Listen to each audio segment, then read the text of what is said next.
Reflection में जैसे reflection by plane mirror,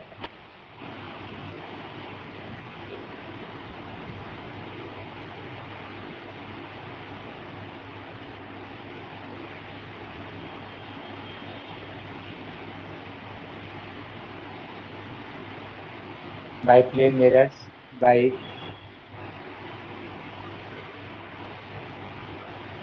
curve mirrors.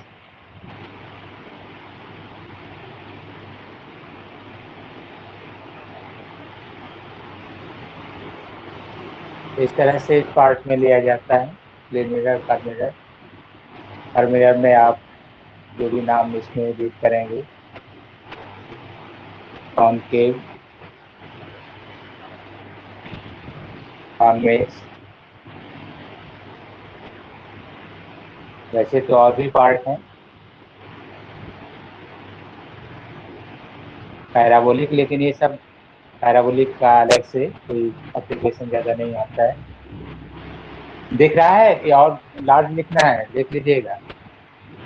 Light या प्रकाश में जो एक पार्ट हमने लिया है रे ऑप्टिक्स ले रहे हैं, दूसरे पार्ट में हम वेव ऑप्टिक्स को शो कर रहे हैं। रे ऑप्टिक्स का जो डिस्कशन है वो रिफ्लेक्शन से है पहले परावर्तन के लिए, और दूसरा पार्ट है अपवर्तन के लिए। परावर्तन में by plane mirror, by curve mirror, और बाय कर्व मिरर में कॉनकेव, कन्वेक्स और पैराबोलिक। ये सिस्टम है जो इसको लेकर हम आगे बढ़ाएंगे। और रिफ्रैक्शन में तो refraction by plane surface, plane surface,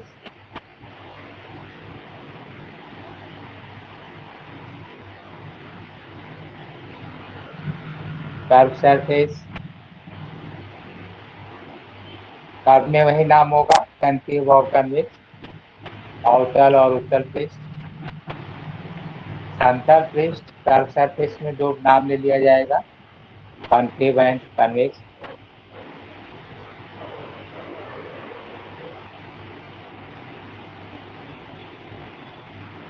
और by lenses and prism, by lenses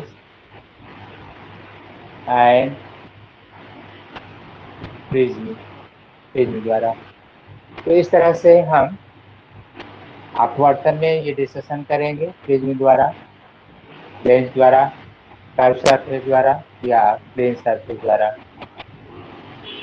इसी में चैप्टर जो डिवीजन होगा, क्योंकि नीचे लिखेंगे तो दिखाई नहीं देगा, तो हम ये पार्ट और भी आपको इतना रिटेन करने के बाद डिफॉल्ट इन लेंसेज यहाँ पर रिटेन करेंगे, मिटाने के बाद लिखेंगे, दूसरे पार्ट को ही मिटाने के बाद लिखेंगे।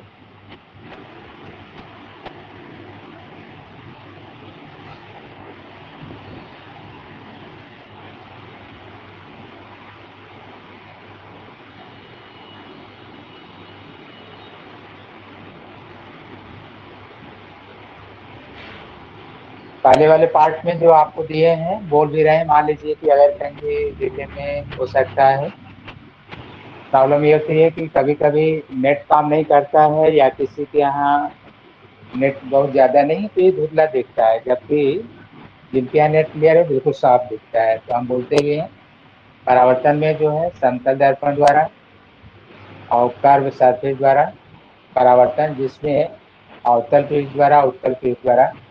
पैराबोलिक का केवल उदाहरण है, इसका एक्सप्लेनेशन नहीं है पैराबोलिक मिरर का या हाइपरबोलिक मिरर का। तो परावर्तन के बाद अब अपवर्तन की बात आ रही है। अपवर्तन की बात, उम्मीद है अब तक समय दिए थे नोट कर लिए होंगे, अगर कोई प्रॉब्लम हो रहा होगा तो बोलिएगा। अपवर्तन में आपने ये तीनों लिख लिया होगा, समतल पृष्ठ द्वारा, वक्र पृष्ठ द्वारा, और वक्र पृष्ठ में आपने दो पार्ट डिवाइड कर लिया होगा, लेंस इसमें कॉनकेव और कन्वेक्स, कॉनकेव एंड कन्वेक्स, अवतल और उत्तल। और अपवर्तन जो है लेंस द्वारा और प्रिज्म द्वारा।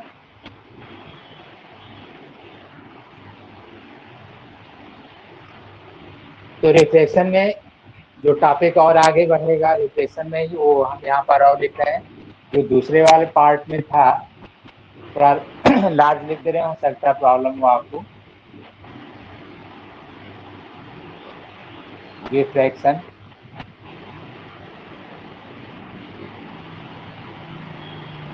सफर करने से, पानी चेंज होने से गला थोड़ा बैठा है, लगातार जो है अलग अलग जगह घूम रहे थे, तो उसका कुछ गले पर असर आ चुका है।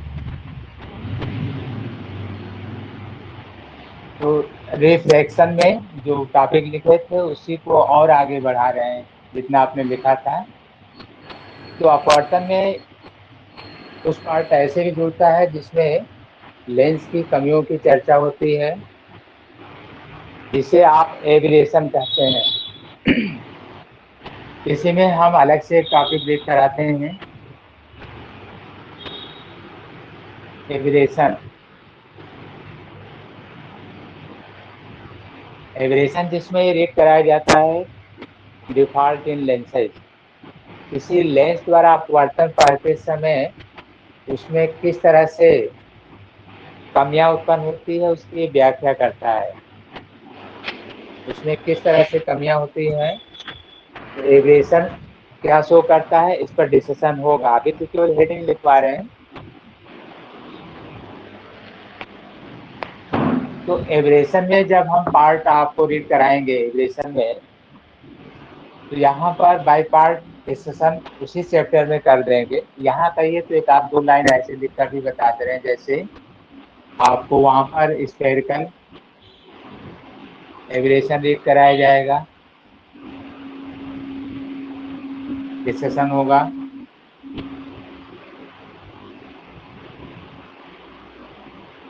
क्रोमेटिक एविएशन रीड कराया जाएगा, क्रोमेटिक एविएशन रीड कराया जाएगा, स्फेरिकल एविएशन, क्रोमेटिक एविएशन। वैसे तो बहुत पार्ट है, टेस्ट कर देंगे। जैसे इसमें डिस्टॉर्शन भी आपको रीड कराया जाएगा,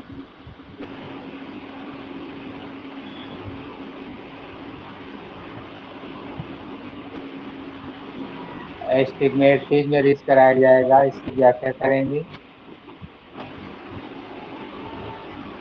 कॉमा भी रीड कराया जाएगा, ये सब क्या होते हैं और इनको कैसे हम स्पष्ट करते हैं। तो रिफ्लेक्शन में दो पार्ट हमने आपको लिया था, किसी प्लेन सरफेस, कर्व सरफेस या लेंस द्वारा या प्रिज्म द्वारा, और दूसरा पार्ट आपको बता रहे हैं कि उसमें जो इमेज फॉर्मेशन है उसमें क्या क्या कमियां होती हैं, तो उनको हम एविएशन के अंतर्गत रखकर पढ़ते हैं, जैसा कि स्फेरिकल, क्रोमेटिक, डिस्टॉर्शन या ये सब इमेज फॉर्मेशन में कमी है, और इनके अंतर्गत सारी व्याख्याएं होंगी कि कमी क्या है, इसको दूर करने का उपाय क्या है।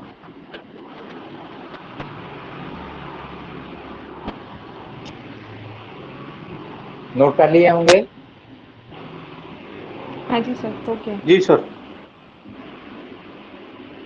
और जहाँ पर हेडिंग देंगे वहाँ पर इसका, जहाँ तक मैक्सिमम हिंदी भी होगा वहाँ पर लिखवाते ही चलेंगे। अभी केवल आपको लिस्टिंग करा रहे हैं कि लाइट में क्या क्या पढ़ना है। स्टार्टिंग में लिस्टिंग रहना चाहिए, जिससे क्लियर हो कि आपको पढ़ना है तो क्या पढ़ना है। अब एब्रेशन के डिफॉल्ट को दूर करने के लिए जो उपाय करते हैं वो अक्रोमेटिक कॉम्बिनेशन कहलाता है, अवर्णक संयोग। तो इसको भी आपको रीड करना होता है, अवर्णक संयोग या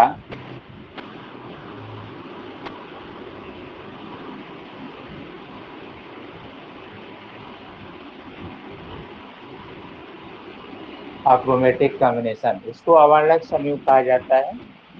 तो इसमें भी बहुत सारे पार्ट हैं कि कैसे हम अवर्णक संयोग करते हैं, उसकी कंडीशन क्या है, उसके लिए फॉर्मूले क्या है। तो चैप्टर में ये टॉपिक आगे बढ़ता रहेगा, अक्रोमेटिक कॉम्बिनेशन या अवर्णक संयोग, अक्रोमेटिक कॉम्बिनेशन या अवर्णक संयोग, इस पर भी डिस्कशन होता रहेगा, चर्चा होगी।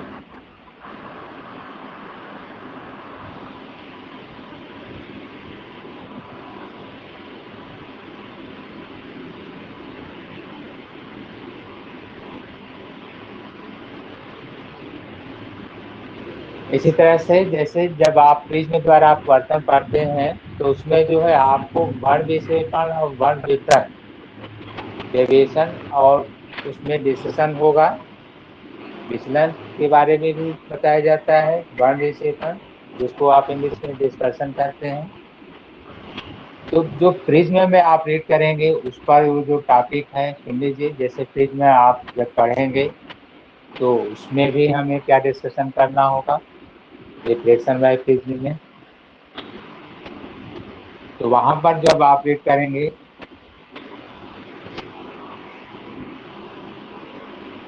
डिस्पर्शन, जिसको वर्ण विक्षेपण आप कहते हैं,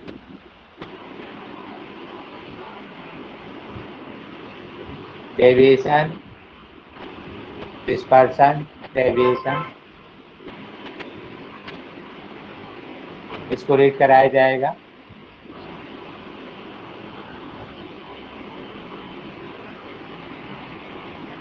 angle of dispersion, dispersive power, dispersive power. तो बहुत सारे हेडिंग एक साथ नहीं लिखे जा सकते हैं। कोई चैप्टर अगर शुरू करेंगे तो उनमें क्या क्या आ सकते हैं, कुछ पॉइंट्स आपको इस तरह से हेल्प किए जा रहे हैं।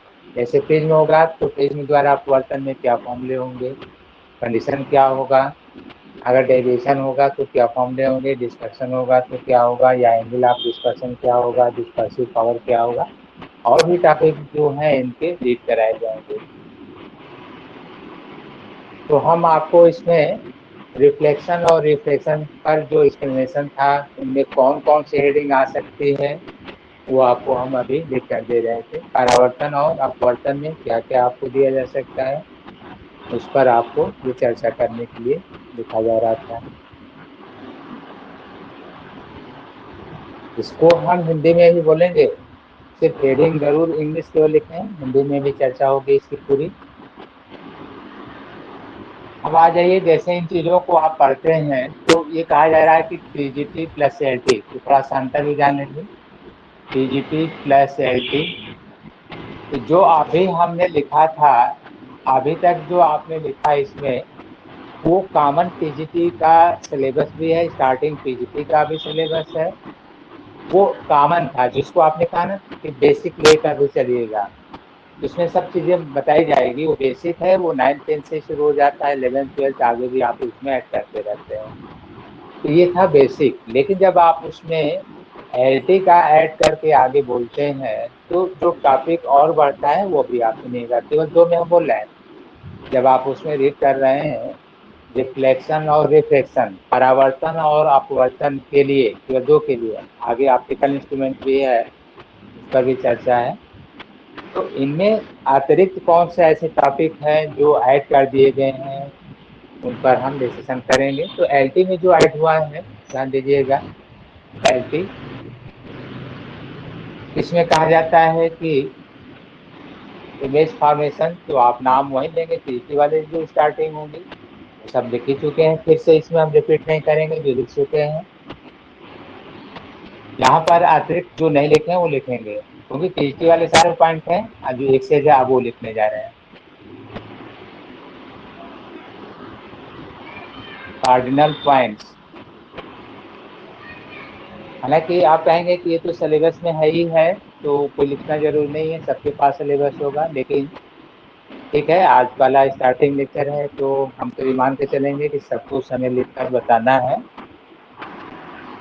तो स्टार्टिंग में थोड़ा समय लॉस होगा जिसको आप देख सकते हैं। कार्डिनल पॉइंट्स क्या होते हैं इस पर डिस्कशन होंगे, कितने टाइप्स के होते हैं, इनका एप्लीकेशन कैसे यूज किया जाता है, इन लेंस में कितने होते हैं, थिक लेंस में कितने होते हैं, प्रायः ये कंफ्यूजन आपको बना रहता है।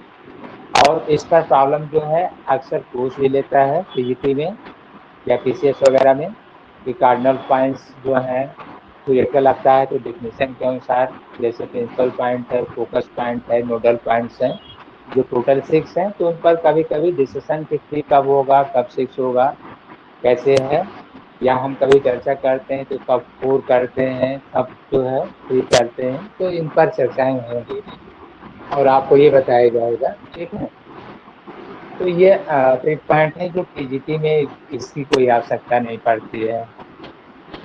दूसरा, जब आप पढ़ते हैं तो इसमें जैसे आई पीस की डिस्कशन होती है, आई पीस की डिस्कशन होती है, वो नेसेसरी नहीं है पीजीटी में। पीजीटी में तो है, एलटी में भी है। तो आपको बताया जाएगा कि आई पीस क्या होता है, वहाँ पर चर्चा होगा कि आई पीस क्या होता है। वैसे ऑप्टिकल इंस्ट्रूमेंट में चाहे वो टेलीस्कोप है, माइक्रोस्कोप है, आई पीस की सहायता से सभी प्रकार के एब्रेशन को दूर करके क्लियर इमेज देखा जाता है। तो आपको आई पीस बताया जाएगा, टाइप्स ऑफ आई पीस में, जैसे एलटी के जो सिलेबस में है उसमें जो डिस्कशन है आप कह सकते हैं, हाइगेंस आई पीस पर डिस्कशन है, हाइगेंस आई पीस। और दूसरा जो है रैमस्टन आई पीस। और ये दोनों ही आपके सिलेबस में ऐड हैं। बहुत अच्छे क्वेश्चन बनते हैं, पूछे जाते हैं, और मोस्ट इम्पॉर्टेंट भी होगा, क्योंकि जो टॉपिक अतिरिक्त ऐड होगा एलटी के लिए उस पर प्रॉब्लम जरूर जोड़े जाएंगे, नहीं तो पीसी एलटी में कोई अंतर नहीं रह जाएगा। तो इनकी डिस्कशन होगी इन्हीं चैप्टरों में। तो हम लिस्टिंग आगे न बढ़ाकर इसके पार्ट को क्लोज कर दे रहे हैं। जैसे इसके बाद ऑप्टिकल इंस्ट्रूमेंट लिख दिए थे, जिसमें टेलीस्कोप, माइक्रोस्कोप, और उसमें भी माइक्रोस्कोप में भी इलेक्ट्रॉनिक माइक्रोस्कोप, उनका सब डिस्कशन होगा, मैग्निफिकेशन का। ऐसे ही आपका वेब ऑप्टिक्स में भी टॉपिक्स आएंगे, और वेब ऑप्टिक्स जब स्टार्ट करेंगे तो वेब ऑप्टिक्स के भी पार्ट को लिख दिया जाएगा कि वेब ऑप्टिक्स में आपको क्या रीड करना होगा, जो वेब ऑप्टिक्स होंगे उनमें क्या रीड करना होगा। तो कॉमन जो है, बिना किसी हेडिंग की व्याख्या अगर हम करें तो वेब ऑप्टिक्स में केवल चैप्टर का नाम लिख दे रहे हैं। तो इनमें से आपको इलेक्ट्रोमैग्नेटिक वेव्स, इलेक्ट्रोमैग्नेटिक वेव्स, विद्युत चुंबकीय तरंगें, वेब ऑप्टिक्स में आपको इलेक्ट्रोमैग्नेटिक वेव्स या विद्युत चुंबकीय तरंगें, और इसी में हम लोग वेव नेचर की चर्चा करते हैं। केवल हेडिंग लिखते हैं क्योंकि टॉपिक्स तो बहुत होते हैं ना, कई दिन लग जाएंगे अगर सारे टॉपिक्स लिखा जाए तो।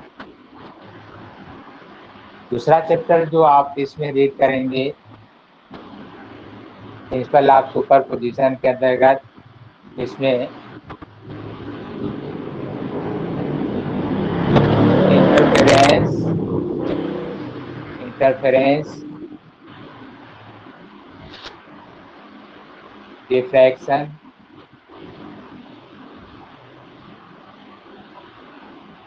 डिफ्रैक्शन,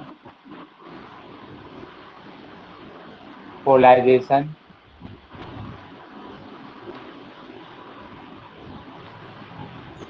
ये सब आपको रीड कराया जाएगा। तो ऑप्टिक्स का एक जनरल जो डिवीजन था वो हमने दे दिया, क्योंकि लेक्चर में बाई पार्ट लिखेंगे तो काफी लार्ज हो जाता है, अभी यहाँ तक पहुँचना भी नहीं है, पहले जो आपको टॉपिक है वो रीड कराना है। तो पॉइंट क्लियर हुआ? जी सर।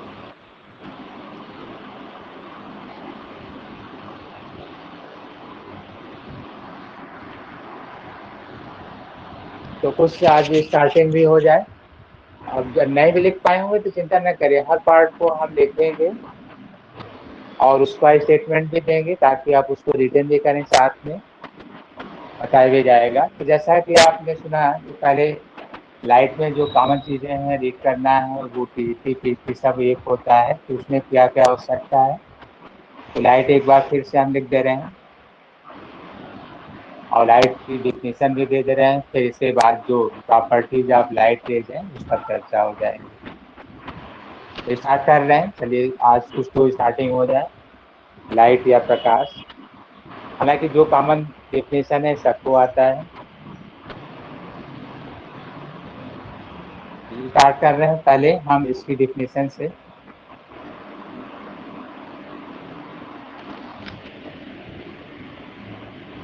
तो प्रकाश क्या है, कॉमन डिफिनेशन कोई बोलेगा? कुछ हम सुनना चाहते हैं आपकी भी लैंग्वेज से, कोई ऐसा डिफिनेशन जो आप बोल सकते हैं। व्हाट इज लाइट, प्रकाश क्या है?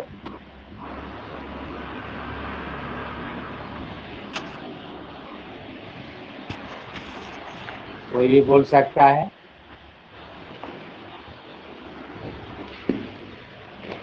जिसकी सहायता से सर हम कोई वस्तु को देख सकते हैं वो प्रकाश है।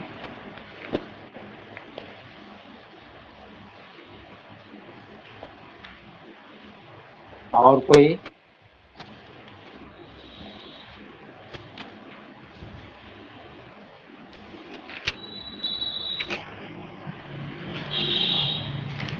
देखिए हम एक लैंग्वेज लिख दिए हैं आपके लिए। प्रकाश लाइट इज ए एक फॉर्म ऊर्जा ऑफ, का स्रोत है हाँ, जिसकी सहायता से लाइट इज ए हमें फॉर्म ऑफ, वस्तुएं दिखाई देती हाँ हैं। जी।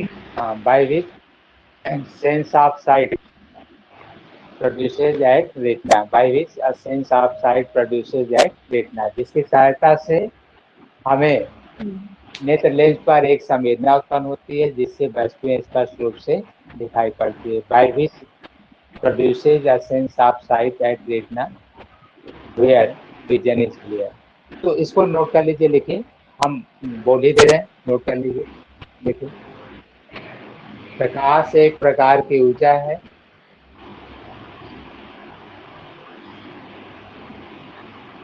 प्रकाश एक प्रकार की ऊर्जा है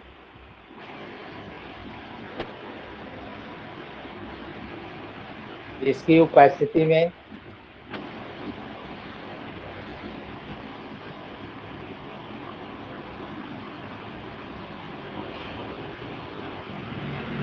नेत्र लेंस, जिसकी उपस्थिति में नेत्र लेंस में एक ऐसी संवेदना उत्पन्न होती है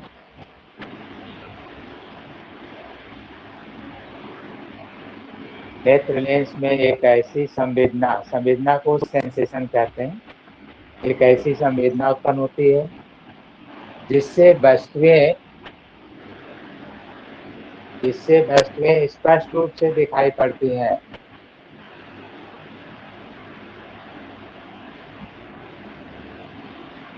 तो light is a form of energy. It produces a sense of sight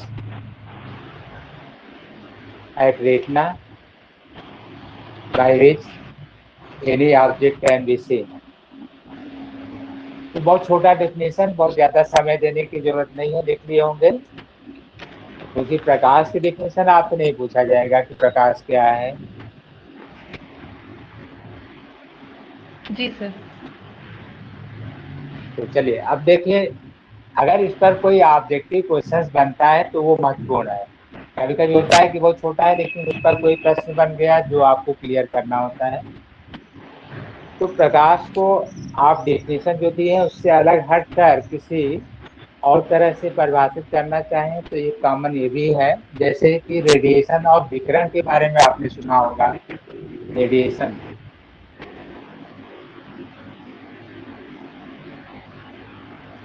radiation में आपको पढ़ाया जाता है थर्मल रेडिएशन, उष्मीय विकिरण या केवल रेडिएशन विकिरण। प्रत्येक वस्तुएं अपने ताप के कारण ऊर्जा का विकिरण करती हैं और विकिरित ऊर्जा के दो भाग होते हैं जिन्हें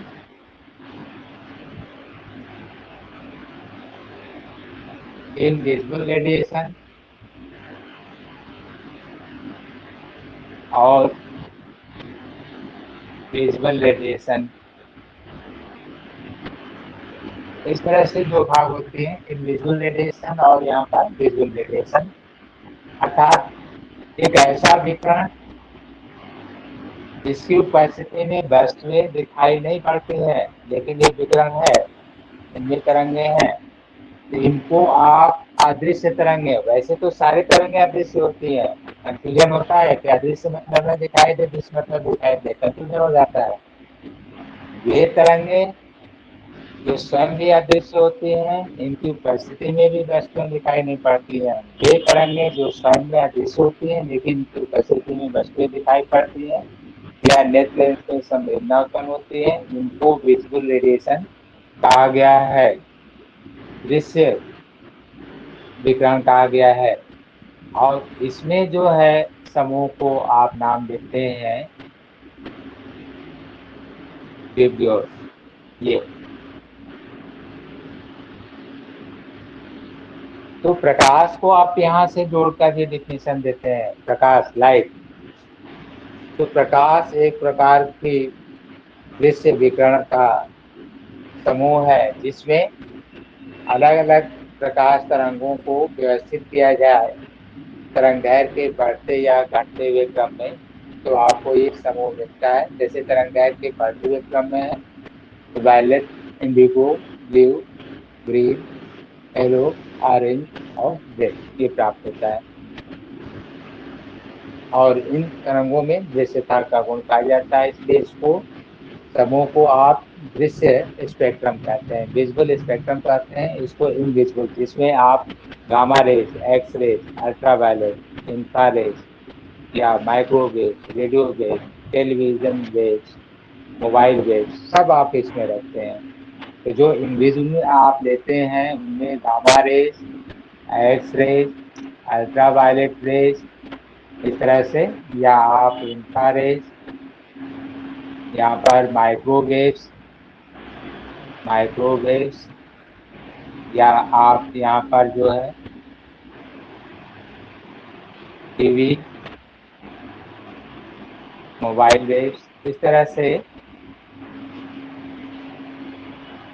आप अलग अलग उदाहरण देते हैं जो इनविजिबल रेडिएशन में आता है। और ये विजुअल, तो प्रकाश एक प्रकार का विजुअल रेडिएशन का समूह है जिसमें अलग अलग प्रकाश तरंगें उपस्थित रहती हैं।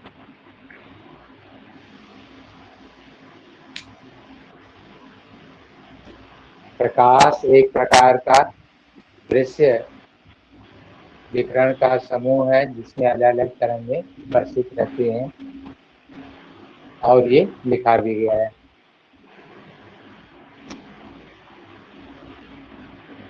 तो अंतर तो अब आपको समझ में आया होगा, विकिरण लार्ज है कि लाइट, कौन सा वर्ड बड़ा है कौन सा छोटा है, विकिरण लार्ज है या प्रकाश, कौन सा वर्ड लार्ज और कौन सा लोएस्ट है इसमें?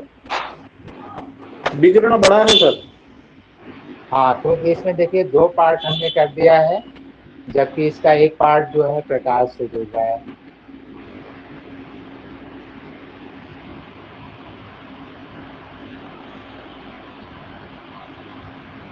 तो प्रकाश एक प्रकार की ऊर्जा है, तो ऊर्जा का स्रोत तो लिखवाना जरूरी नहीं है, सोर्स ऑफ लाइट। तो ये तो बहुत सारे टॉपिक हैं जो आप जानते हैं। सोर्स ऑफ लाइट, लाइट का सोर्स क्या है? तो आप लोग ऐसे बोल ही सकते हैं जैसे कि नेचुरल में सन है, क्यों? सोर्स ऑफ लाइट में नेचुरल सोर्स,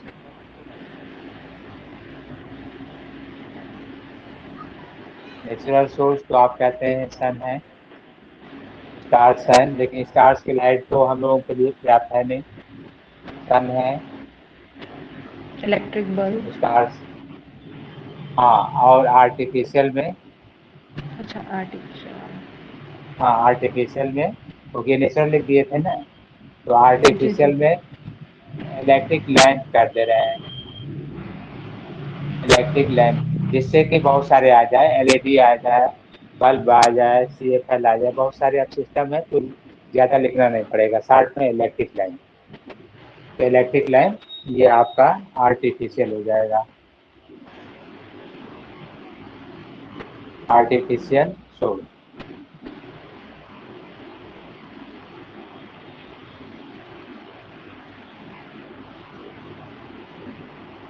और भी इसके ऊर्जा का स्रोत के लिए जैसे आप बैटरी भी लेते हैं, क्यों?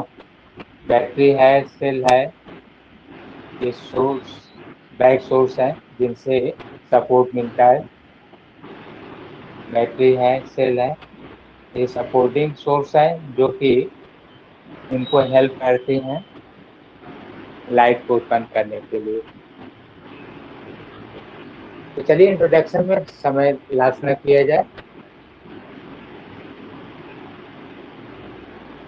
ये जरूर याद रखिएगा कि प्रकाश स्वयं में अदृश्य है, परंतु इसकी उपस्थिति में वस्तुएं दिखाई पड़ती हैं। बेसिक चीजों में आप कहते हैं तो हम बोलते चल रहे हैं, light is itself invisible but its presence produces a sense of sight। तो प्रकाश स्वयं में अदृश्य है, परंतु इसकी उपस्थिति में वस्तुएं दिखाई पड़ती हैं।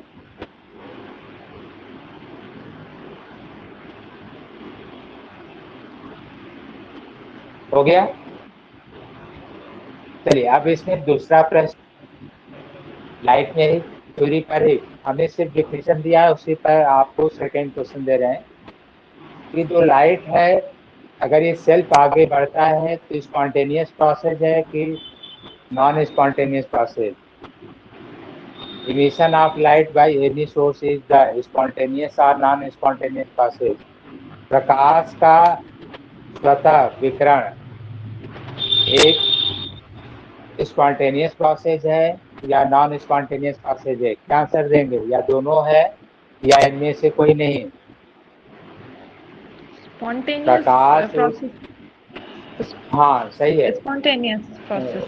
हाँ बिल्कुल सही है, स्पॉन्टेनियस प्रोसेस है।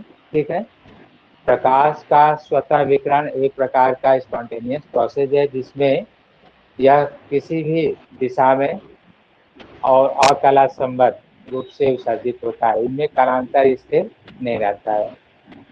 तो emission of light is itself spontaneous process where phase difference between any two light wave is never constant। प्रकाश का स्वतः विकिरण एक प्रकार की स्पॉन्टेनियस प्रोसेस है और जिसको हम अकला संबद्ध विकिरण कहते हैं। तो नोट कर लीजिए, ये सेकंड आपका क्वेश्चन हो सकता है और जिसका आंसर बोल रहे हैं,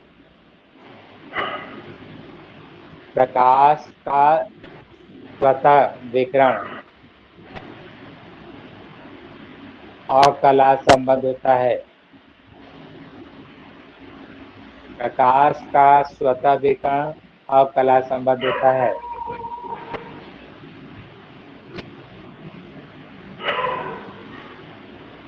यह स्पॉन्टेनियस प्रोसेस कहलाता है।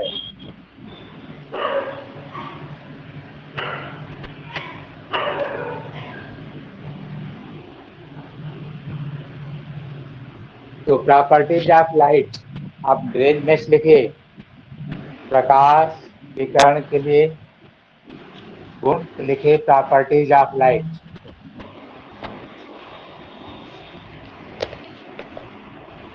Properties of light, properties of light.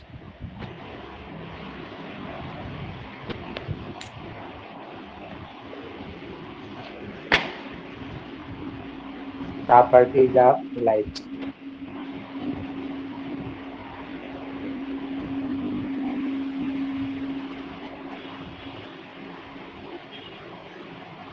तो जो मेन पॉइंट है उनको हम पहले, फिर इसके बाद जो स्पेशल पॉइंट है वो बाद में। प्रॉपर्टीज ऑफ लाइट में आप सही रूप से कहीं भी देखेंगे मिलेगा कि प्रकाश निर्वात अथवा वायु में एक समान चाल से आगे बढ़ता है तथा इसका पथ सरल रेखीय होता है। तो इसमें ये कहा जाता है कि नेचुरल फॉर्म्स जो लाइट का है वो ट्रांसवर्स वेव है, लेकिन ट्रांसवर्स वेव का एम्पलीट्यूड इतना कम होता है कि हम आप उसको देख ही नहीं सकते हैं। ऐसे तो बोर्ड में हम थोड़ा लार्ज बनाएंगे, जैसे ये देखिए, लेकिन ये कहा जाता है कि ये एम्पलीट्यूड इतना कम होता है कि आप इसको ड्रा नहीं कर सकते, बल्कि स्टेटिक दिखाना पड़ेगा। तो इस तरह से आप कहते हैं कि प्रकाश का जो विकिरण है वो वायु या निर्वात से होकर जब आगे बढ़ता है तो सभी तरंगों के लिए चाल एक समान होती है और उनका गमन पथ जो है स्ट्रेट लाइन होता है, सरल रेखीय होता है। और उसमें आप एक फॉर्मूला भी लिखते हैं, C = 1/√μ0 और ये लगभग आप रखते हैं 3×10⁸ और इसकी तुलना आप विद्युत चुंबकीय तरंगों से करते हैं।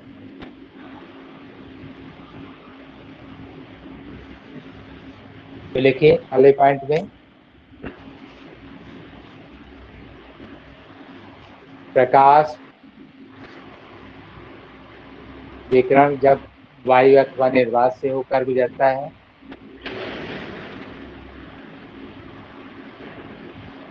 प्रकाश विकिरण जब वायु अथवा निर्वात से होकर गुजरता है तब सभी प्रकाश तरंगों के लिए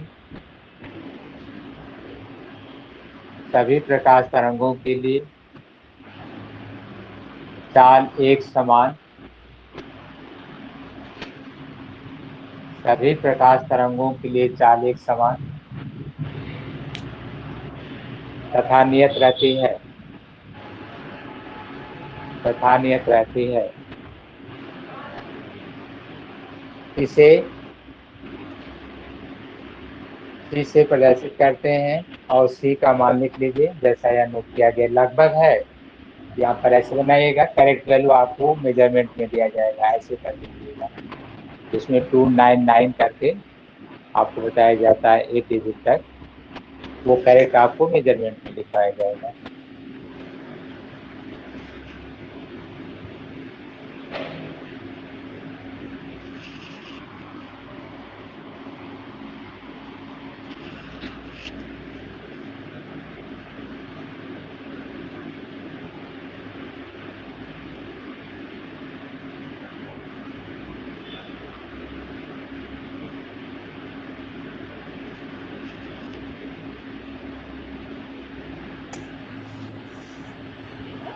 सर हाँ बोलिए। ये कह रहे थे जैसे प्रकाश विकिरण निर्वात तथा वायु से होकर गुजरता है तब सभी प्रकाश तरंगों के लिए चाल एक समान तथा नियत रहती है। सर इसी हाँ। कारण से विकिरण अकला संबद्ध होता है क्या?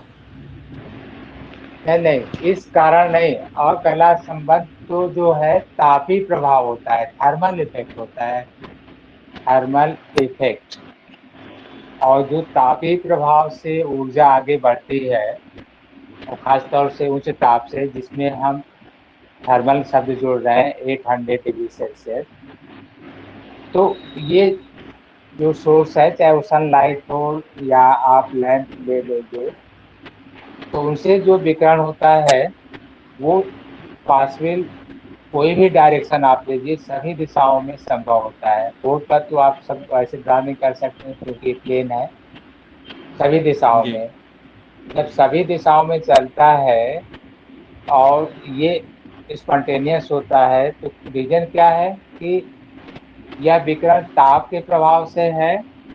तो ये शो करता है कि कोई भी एटम जो ताप के कारण ये ऊर्जा का उत्सर्जन कर रहा है अपने ग्राउंड स्टेट से किसी हायर स्टेट में, तो हम आप ये नहीं बता सकते हैं, ये एक्साइटेड स्टेट है, कि वो परमाणु किस एक्साइटेड स्टेट के लिए वह विकिरण दे रहा है और कौन सा परमाणु दे रहा है। अर्थात हम इसमें पर्टिकुलर किसी एटम या मॉलिक्यूल्स गैसेस स्टेट के लिए निर्धारित नहीं कर पाते हैं कि उसके द्वारा उत्सर्जित विकिरण कहाँ तक और किस तरंगदैर्घ्य के लिए संभव होता है। ये फिक्स नहीं रहता है।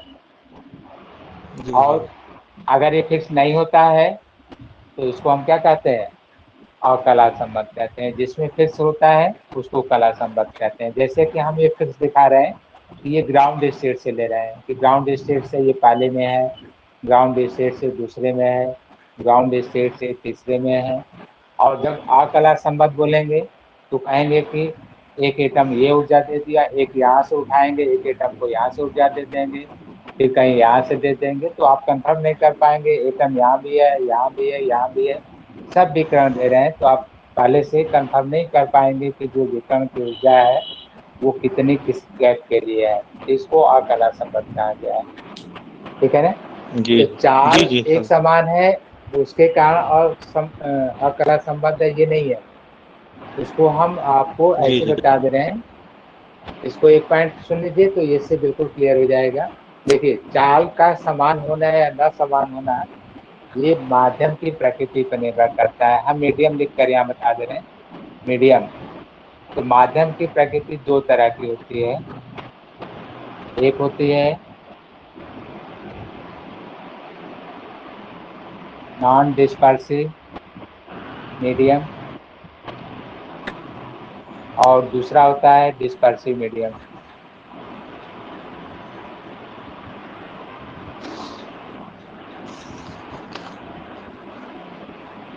नॉन डिस्पर्सिव मीडियम का दूसरा कोई नाम जो है समांगी माध्यम, जिसको होमोजेनियस मीडियम कहते हैं,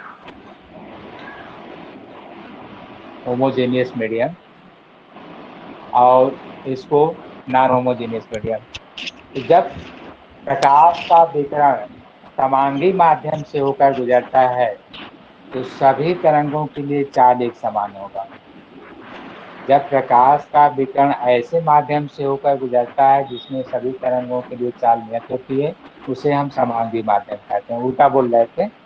और ये ऐसे कि जब प्रकाश किसी ऐसे माध्यम से होकर गुजरता है जो होमोजेनियस है तो उसमें चाल नियत होता है। और जब डिस्पर्सिव मीडियम से होकर जाता है तो अलग अलग तरंगों के लिए चाल अलग अलग होता है। अब इसमें एग्जाम्पल आप जानना चाहेंगे तो प्रिज्म है, प्रिज्म है आपका डिस्पर्सिव मीडियम है, या लेंस है डिस्पर्सिव मीडियम है। तो जब प्रिज्म से लाइट होकर जाती है, प्रिज्म आप लेते हैं और प्रिज्म से लाइट होकर जाती है व्हाइट लाइट, तो ये स्वतः अलग अलग रेज में विभक्त हो जाती है। देखिए, और सबकी चाल क्या होती है, अलग अलग होती है। लेकिन जी किसी जी एक माध्यम से दूसरे माध्यम में जाते समय, जैसे ग्लास ले लीजिए, वहां पर चाल आप एक ही लिखते हैं, चाहे वो व्हाइट लाइट रेज हो चाहे मोनोक्रोमेटिक लाइट रेज। यहाँ पर ग्लास है, वो लेंस था, यहाँ ग्लास लिख रहा है। और इसमें आप लिखते हैं C/V इक्वल टू 1/2 या μ2/μ1, ये ऐसा लिखते हैं आप। तो ग्लास में चाल एक दे रहे हैं, चाहे वो रेड कलर हो वायलेट हो, आप चाल एक ही ले रहे हैं। तो पॉइंट क्लियर हो गया जी सर जी सर। कि चाल का, हाँ, चाल का नियत होना किसका कारण है, बोलिए। चाल का नियत होना कारण क्या बताया जा रहा है, माध्यम। माध्यम की प्रकृति।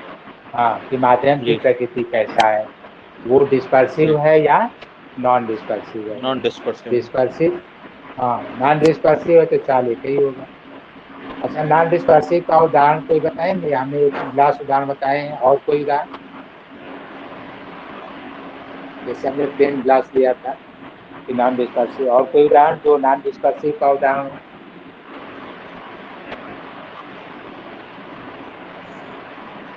वाटर जल है, एयर है, वैक्यूम है। तो इसलिए वायु अथवा निर्वात बोला जाता है। में प्रकाश की चाल एक समान होती है, जल में भी एक समान होती है, ग्लास में भी एक समान होती है। लेकिन ये ग्लास में भी अलग अलग होते हैं, जैसे प्लेन ग्लास है, राउंड ग्लास है, तो उसमें चेंज हो जाएगी। ये सैंपल ग्लास है, इसमें लेंस वाला नहीं है, सैंपल ग्लास। क्योंकि जैसे लेंस का नाम लेंगे तो क्राउन और प्लेन ग्लास में डिस्पर्सिव वाला आ जाएगा। तो प्रॉपर्टीज में आपने लिखा है। अब आगे पॉइंट लिख लीजिए, दूसरा, दूसरे पॉइंट में।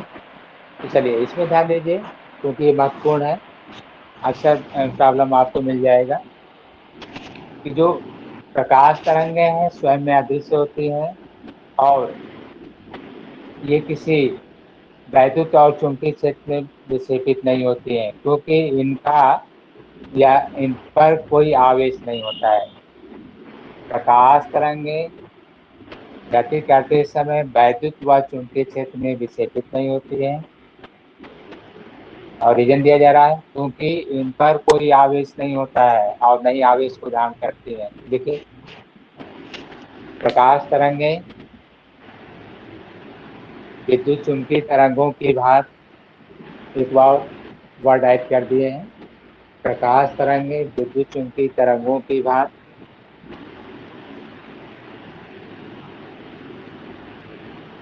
वैद्युत व चुंबकीय क्षेत्र में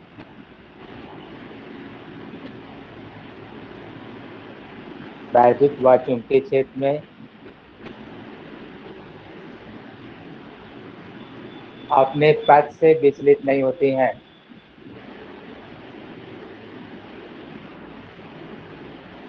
अपने पथ से विचलित नहीं होती हैं।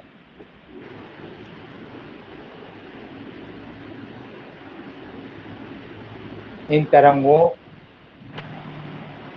पर किसी प्रकार का कोई आवेश नहीं होता है।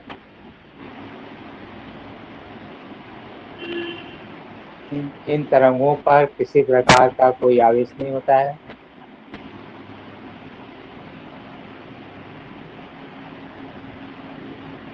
अर्थात प्रकाश तरंगे विद्युत उदासीन होती हैं। प्रकाश तरंगे विद्युत उदासीन होती हैं।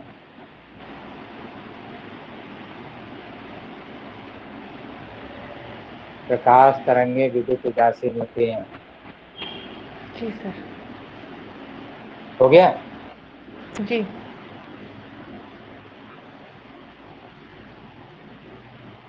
तीसरा,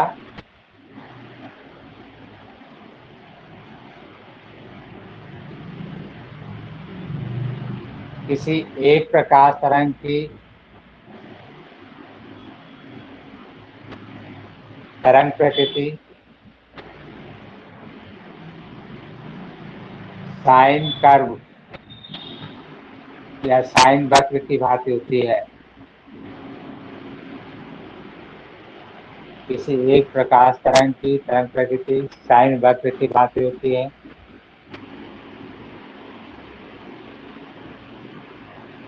परंतु इसके कंपन का आयाम या एम्पलीट्यूड बहुत कम होने के कारण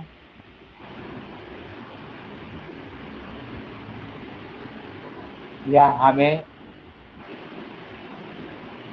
स्ट्रेट लाइन या सरलरेखी पथ पर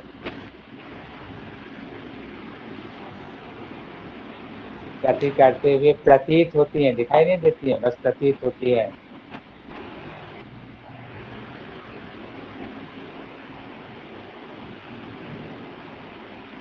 गमन करते हुए प्रतीत होते हैं।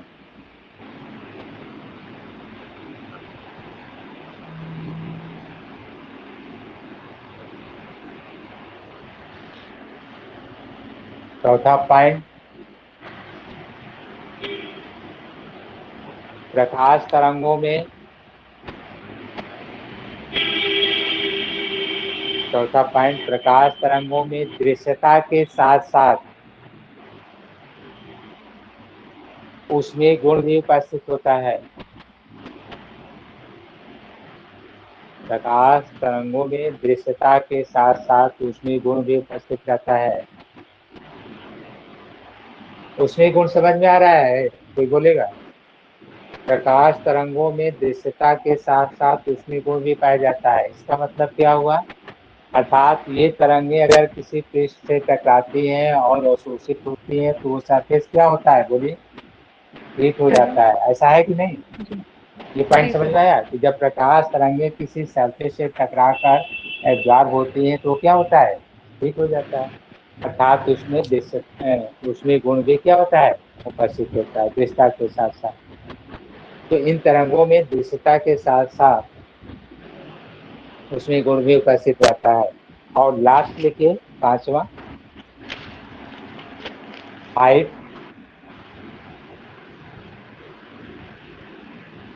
प्रकाश तरंगों में वे सभी गुण पाए जाते हैं।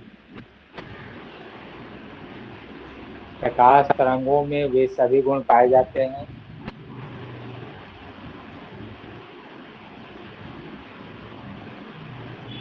जो कि दृश्य तरंगों में उपस्थित रहता है, विद्युत चुंबकीय तरंगों में उपस्थित रहता है। प्रकाश तरंगों में वे सभी गुण पाए जाते हैं जो कि विद्युत चुंबकीय तरंगों में उपस्थित रहता है।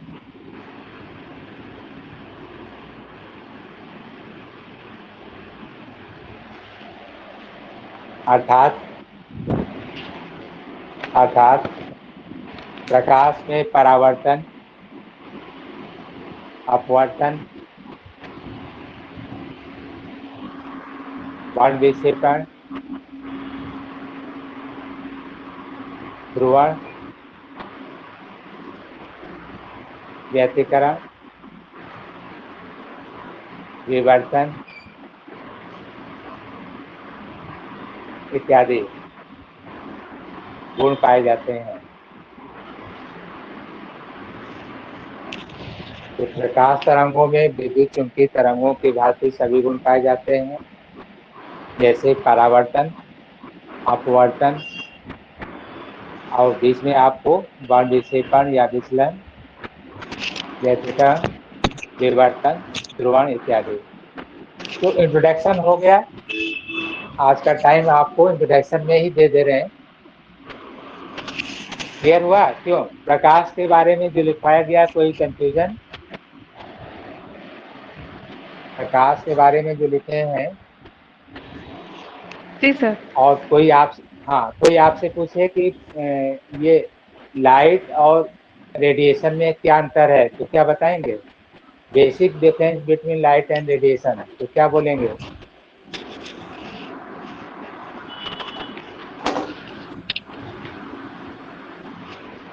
प्रकाश और विकिरण में क्या अंतर है?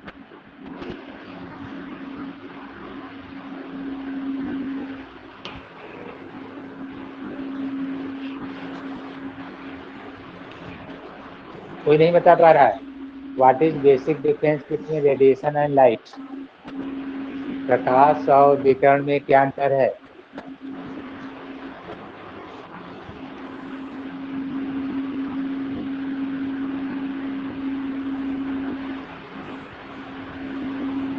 एक्चुअल में सर प्रकाश जो है वो विकिरण का ही एक भाग है, जिसमें जो है एक मतलब रेंज हमने लिए, मतलब हाँ, कुछ एक समूह लिए हैं जिसमें विजिबिलिटी प्रॉपर्टीज पाई जाती है। तो बिल्कुल सही है कि प्रकाश एक प्रकार के विकिरण का कुछ भाग है, कलेक्शन है, जिसमें कि विजिबिलिटी और कुछ थर्मल इफेक्ट प्रॉपर्टीज पाई जाती है। जबकि विकिरण में जो है लार्ज है, उसमें इनविजिबिलिटी और भी वेव्स है जो अलग अलग रेंज में पाई जाती है। ठीक है, तो यही हम जानना चाह रहे थे कि जो बोले थे वो कुछ क्लियर हुआ या नहीं। तो ठीक है, सही आपने बताया। तो आप प्रॉपर्टी जो लिखा गया वही पढ़ाया जाता है। आपको समझ में आया कि जो चैप्टर है कैसे आगे बढ़ रहा है? तो आपका पूरा चैप्टर किस पर डिपेंड है? जो पूरा चैप्टर आगे आप पढ़ने जा रहे हैं किस पर डिपेंड है? प्रॉपर्टीज ऑफ लाइट पर है कि प्रकाश के गुण क्या है। तो हमने कहा कि परावर्तन, तो परावर्तन चैप्टर बन गया। अपवर्तन, तो अपवर्तन चैप्टर बन गया। वर्ण विक्षेपण चैप्टर बन गया। तो जो चैप्टर बन रहे हैं वो तो समझ में आ रहा होगा ना कि कैसे बन गए। प्रॉपर्टीज ऑफ लाइट पे बन गए। तो उसमें जो शुरुआत हम लोग करते हैं रे ऑप्टिक्स में, वो आप शुरुआत करते हैं यहाँ पर रिफ्लेक्शन से शुरू करते हैं, परावर्तन से। रिफ्लेक्शन या परावर्तन।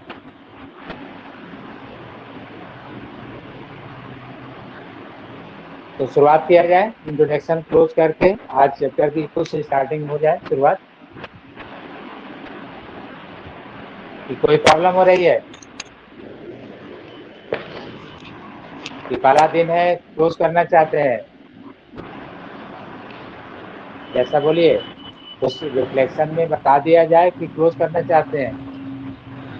नहीं सर, बता दीजिए, अच्छा रहेगा सर, एक दिन अच्छा हो जाए पहले दिन। हाँ हाँ, वही कि अभी तक कुछ हुआ नहीं है तो कम से कम पहले दिन कुछ तो पॉइंट आप पढ़ लें। इंट्रोडक्शन तो ऑलरेडी आपको पता था। तो परावर्तन जो है जब आपको रीड कराया जाता है तो इसका स्टार्टिंग है, जैसे डेफिनेशन क्या है और परिवर्तन आप किससे लेते हैं, ये क्रम आपको लिखवाए थे।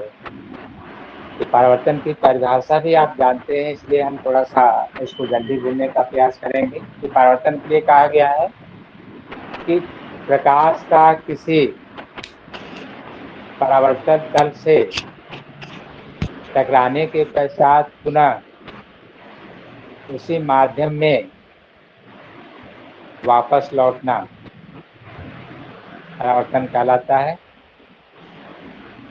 प्रकाश का किसी परावर्तक तल से टकराकर अपने पथ से विचलित होते हुए पुनः उस माध्यम में वापस लौटना परावर्तन कहलाता है। जैसे देखिए, ये हमारा कोई परावर्तक तल है और यहाँ भी बनाते रहे, ये कोई परावर्तक तल है, या यहाँ पर ड्रा कर दे रहे हैं तो ये परावर्तक तल है। अब लाइट का कोई पथ ले ले रहे हैं, जैसे ये है, लाइट टकरा गया और अपने पथ से विचलित होकर, विचलित का मतलब ये पाथ ये सीधे जा रहा था, ऐसे डैश कर रहे हैं, अभी आगे नहीं जाएगा क्योंकि यहाँ पॉलिश लगा हुआ है, और यहाँ से टकराकर ये वापस हो गया। टकराकर प्रकाश का अपने पथ से विचलित होना और उस माध्यम में वापस लौटना परावर्तन कहलाता है। या यहाँ पर आप देखेंगे तो ये प्रकाश का टकराकर उसी माध्यम में वापस लौटना परावर्तन कहलाता है। यहाँ पर भी आप देख सकते हैं, यहाँ पर भी देख सकते हैं, टकरा कर वापस लौटना। तो बहुत ही इजी डिफिनेशन है। कभी कभी आप कंफ्यूज करते हैं तो हम यहाँ पर एक पॉइंट और बता दे रहे हैं कि यहाँ पर तिरछा होना जरूरी नहीं है। देखिए, जैसे ये है, प्रकाश टकराया और वापस हुआ, विचलित हुआ, उस माध्यम में वापस आया। देख लीजिए, ये इंसिडेंट लाइट है, ये रिफ्लेक्टेड लाइट है, यहाँ से वापस गया, यहाँ बल्कि डैश कर दे रहे हैं, हटा दे रहे हैं, तो परावर्तन हो गया। परावर्तन यहाँ पर शो कर दिया गया, ये है। इस तरह से जो है आपको यहाँ पर भी दिखा दे रहे हैं कि कोई ऐसा जरूरी नहीं है कि हमें परावर्तन में दो अलग अलग पर्दे खाना है। जैसे ये हमने ड्रा कर दिया, ऐसे देखिए, मान लेते हैं कि ये सी पॉइंट है, सेंटर ऑफ कर्वेचर आप कहते हैं, और ये कोई मिरर है, और टकराया लाइट इसी पर वापस हो गया। ऐसे अभी बताएंगे कि ऐसे पॉइंट को क्या कहा जाता है। तो हम बहुत सारे इमेज बना दिए जिससे ये कंफ्यूजन ना हो कि हमें कोई लाइट खींचना है, इधर टर्न करना है, ऐसा कुछ भी नहीं। आप लाइए सीधे उस पर, कोई एक विशेष पॉइंट हो सकता है, जैसे उस पर ले जाइए, वापस लाइए, सी होगा और ये नॉर्मल होगा, तभी ऐसा हुआ होगा। नॉर्मल तो आप जानते ही हैं, जो सरफेस से कितने डिग्री पर हो, 90 डिग्री पर हो, तो इसे आप परावर्तन कहते हैं। तो लिख लीजिए और इधर आप साथ में ड्रा भी कर सकते हैं। एक चीज देखिएगा, वीडियो रिकॉर्ड है, कोई छूट भी रहा होगा तो आपको रिकॉर्ड से कवर कर लीजिएगा, घबराइएगा नहीं। हम इसका वीडियो रिकॉर्ड करवा रहे हैं, तो आपको हम बोलते जाए, छूट भी जाए तो आप बैक करके रिकॉर्ड एक बार देख लीजिएगा। तो डेफिनेशन लिखिए, परावर्तन, प्रकाश किरणों का किसी परावर्तक तल से, प्रकाश किरणों का किसी परावर्तक तल से टकराकर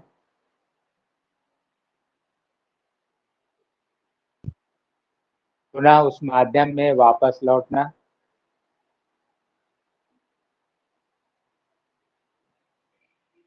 परावर्तन कहलाता है। प्रकाश किरणों का किसी परावर्तक तल से टकराकर पुनः उस माध्यम में वापस लौटना परावर्तन कहलाता है। जैसे, अब जैसे में दो चार फिगर जो भी आपको ड्रा करना हो खींच रखे हैं, ड्रा कर लीजिए, दिखाइए।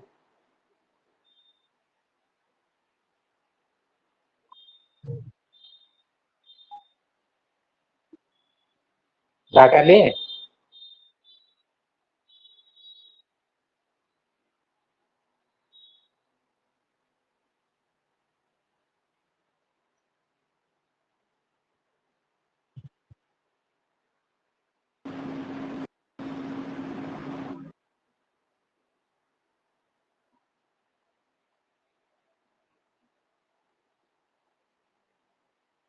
ड्रा कर लिए होंगे, उम्मीद है। और नहीं तो भी आपको रिकॉर्ड में मिलेगा। एक आध दो भी खींच लिए होंगे तो कोई बात नहीं, चलेगा।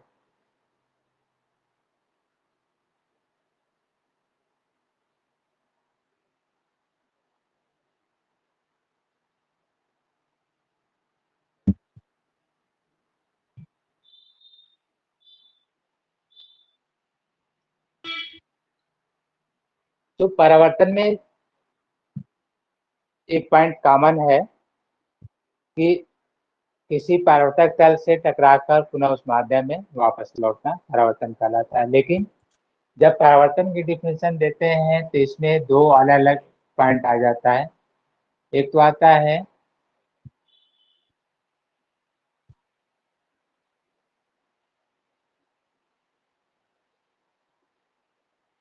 रेगुलर रिफ्रैक्शन, दूसरा आता है इरेगुलर रिफ्रैक्शन। नियमित परावर्तन, दूसरा है अनियमित परावर्तन, इरेगुलर और रेगुलर रिफ्लेक्शन। तो पहला आप लिखिएगा नियमित परावर्तन, रेगुलर रिफ्लेक्शन। नियमित परावर्तन, नियमित परावर्तन। तो नियमित परावर्तन उसे कहा गया है जिसमें परावर्तन के नियम का पालन किया जाए। वह परावर्तन जिसमें परावर्तन के नियम का पालन हो वो रेगुलर रिफ्लेक्शन कहलाता है। परावर्तन के नियम का पालन हो,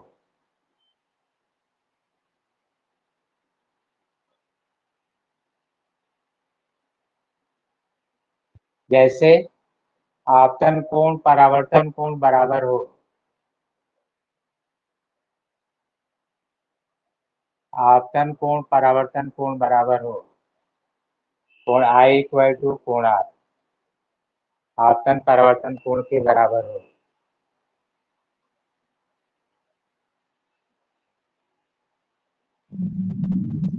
ये नॉर्मल है, अविलंब है।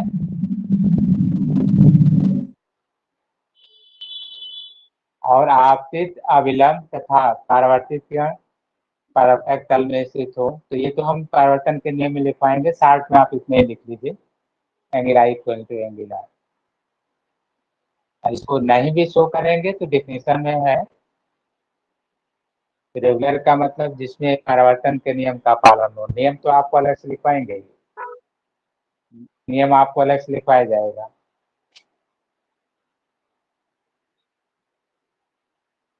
तो रेगुलर समझ में आ गया होगा क्यों? जी सर। और दूसरा है इरेगुलर, या उसका दूसरा नाम भी लिख दे रहे हैं, जैसे यहाँ पर जो है डिफ्यूज रिफ्लेक्शन भी कहा जाता है। अनियमित परावर्तन को डिफ्यूज रिफ्लेक्शन भी कहा जाता है। और इसमें angle i not equal to angle r, ये आई आर अर्थात परावर्तन के नियम का पालन नहीं होता है। जैसे कि एक फिगर ड्रा करके भी दिखा दे रहे हैं, जैसे देख सकते हैं ये डिफ्यूज रेडिएशन है। हम बिल्कुल छोटे पॉइंट भी लेकर आपको समझाएंगे।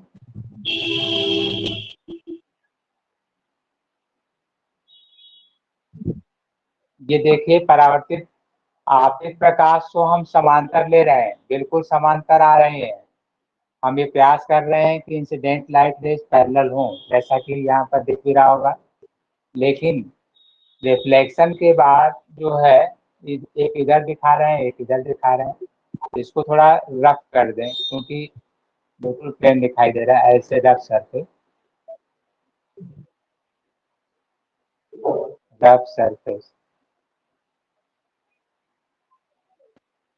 तो डिफ्यूज रिफ्लेक्शन, अनियमित परावर्तन।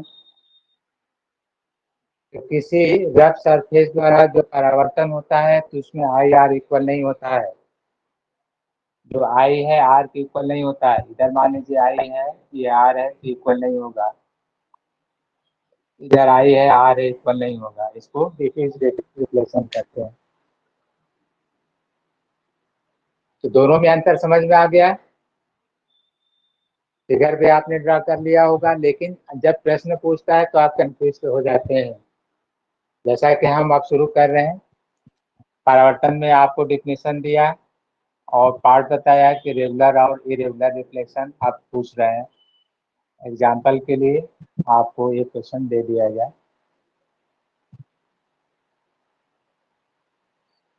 जैसे हमारे सामने ये वॉल है, दीवार आप देख रहे होंगे या बोर्ड है इस तरह का, इस पर लाइट पड़ रहा है और इससे परावर्तित हो रहा है और लेंस पर पड़ रहा है, क्योंकि अगर लेंस पर ना पड़ता है तो इसका इमेज फॉर्मेशन जो है वीडियो रिकॉर्ड या प्रोसेस में ना आता है। तो आपको ये बताना है कि जो इस पर लाइट पड़ रहा है और रिफ्लेक्स होकर इसके इमेज बन रहा है या वहीं आपको लाइट में प्रसारित हो रहा है, तो किस तरह का ये परावर्तन है, रेगुलर है या इरेगुलर, या डिफ्यूज है या रेगुलर है, किस तरह का है ये, कौन बताएगा? दीवार से टकराकर प्रकाश का परावर्तित होना, ये किसमें आएगा, रेगुलर या डिफ्यूज रिफ्लेक्शन? एक आंसर तो आ गया। लाइव में कई लोग आए हैं, 3 लोग 4 लोग, कितने लोग आए हैं लाइव में? क्योंकि ज्यादातर तो रिकॉर्ड पढ़ते हैं, कुछ वजह भी है, जैसे आपको हम बताए थे कि कुछ लोग समय पर उपलब्ध नहीं रहेंगे, वो रिकॉर्ड ही पढ़ेंगे। जो भी लाइव में है उनसे हम डिस्कशन कर रहे हैं, पूछ रहे हैं। जैसे एक आंसर आया है कि रेगुलर है, और कोई? गोपाल जी बोलिए।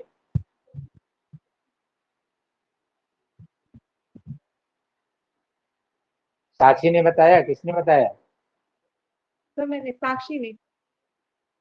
अच्छा, तो इसको रेगुलर नहीं कहते हैं। होता है कि हमें दिख रहा होगा, आपकी बात से थोड़ा हम ये समझ दे रहे थे, तो बोर्ड को हम लोग जो है स्मूथ मान कर चलते हैं, या वाल आपको लग रहा होगा प्लेन है, स्मूथ है, तो अगर बिल्कुल स्मूथ मान लिया जाए तो वहां से हम लोग रेगुलर ले लेते हैं। लेकिन बोर्ड हुआ चाहे आपका वाल हुआ, ये हम बोर्ड को अगर व्हाइट बोर्ड में बिल्कुल स्मूथ ना माने, तो इनसे जो परावर्तन होता है वो डिफ्यूज होता है, अर्थात इसमें परावर्तन के नियम का पालन नहीं होता है।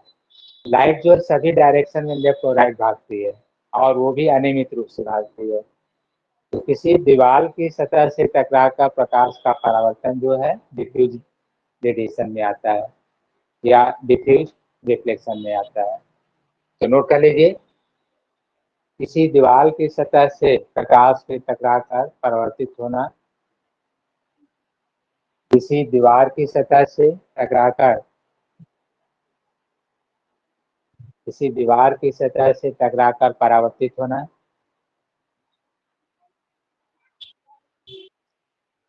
डिफ्यूज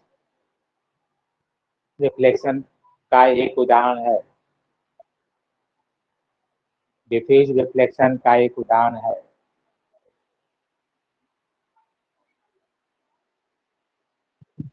ठीक है, जी सर। तो ऐसा कंफ्यूजन हो जाता है, तो फिर हम रेगुलर किसका उदाहरण दें? तो मिरर है, मिरर स्पेशल डिजाइन किया जाता है, प्लेन मिरर हुआ या कोई मिरर, तो उसमें प्लेन, हाँ, तो आप दूसरा उदाहरण लिख लीजिए, रेगुलर रिफ्लेक्शन में उदाहरण लिख दीजिए, नियमित परावर्तन में उदाहरण लिखिए, दर्पण या प्लेन मिरर लिखिएगा, समतल दर्पण, और उत्तल दर्पण या अवतल दर्पण भी लिख सकते हैं, मतलब मिरर होना चाहिए। तो लिखिए, समतल दर्पण, उत्तल दर्पण, अवतल दर्पण, ये रेगुलर रिफ्लेक्शन के लिए बनाए गए हैं और ये परावर्तन के नियम का पालन करते हैं।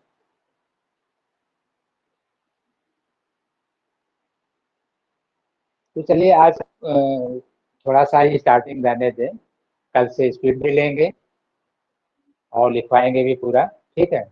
क्लास प्रयास करेंगे कि 1.25 घंटे की रहे, जिससे कि कोर्स भी थोड़ा थोड़ा जल्दी कवर हो जाए। आप लोग लेट हुए, हम भी लेट स्टार्ट किए हैं, तो उसको कवर किया जाए क्लास को, ठीक है। जी सर। तो आज, हाँ, आज केवल कॉमन छोड़ दिए, कल आपको स्पेशल जो अभी आए हुए क्वेश्चंस भी थे रिफ्लेक्शन बाय प्लेन मिरर में, तो सिंगल मिरर द्वारा, डबल मिरर द्वारा, तो उसमें एंगल वगैरह लेकर समझाया गया था। सब उसके एग्जाम्पल कौन सा प्रश्न किसमें पूछा गया है उदाहरण से हम पूरा बताएंगे। कोई क्वेश्चन किसमें आया हुआ है, कितनी बार आया हुआ है, ये सब टॉपिक आपको लिख कर हम दे देंगे। सन हो सकता है हम रखते नहीं है, बस ये बताते हैं कि ये इस एग्जाम में आया हुआ PhD या PhD में, तो उसको हम पूरा कराएंगे। तो कल अपने और साथियों को भी बोल दीजिएगा कि क्लास शुरू हो गया है। बहुत सारा ये गैप था कि अभी हमें 2-3 दिन जो घर जाना था, इसी वजह से हम अनाउंस नहीं कर रहे थे। अब वापस आ गए हैं तो महीने भर बिल्कुल कंटिन्यू क्लास रहेगा, कोई गैप नहीं होगी। बशर्ते कि अचानक स्वास्थ्य गड़बड़ ना हो, जो कि अभी 20 साल से कभी ऐसा हुआ नहीं है, स्वास्थ्य गड़बड़ नहीं हुआ है। तो उम्मीद भी रखते हैं कि नहीं होना चाहिए। ठीक है, जी सर। तो क्लोज करें। ठीक। जी जी सर। नमस्ते सर।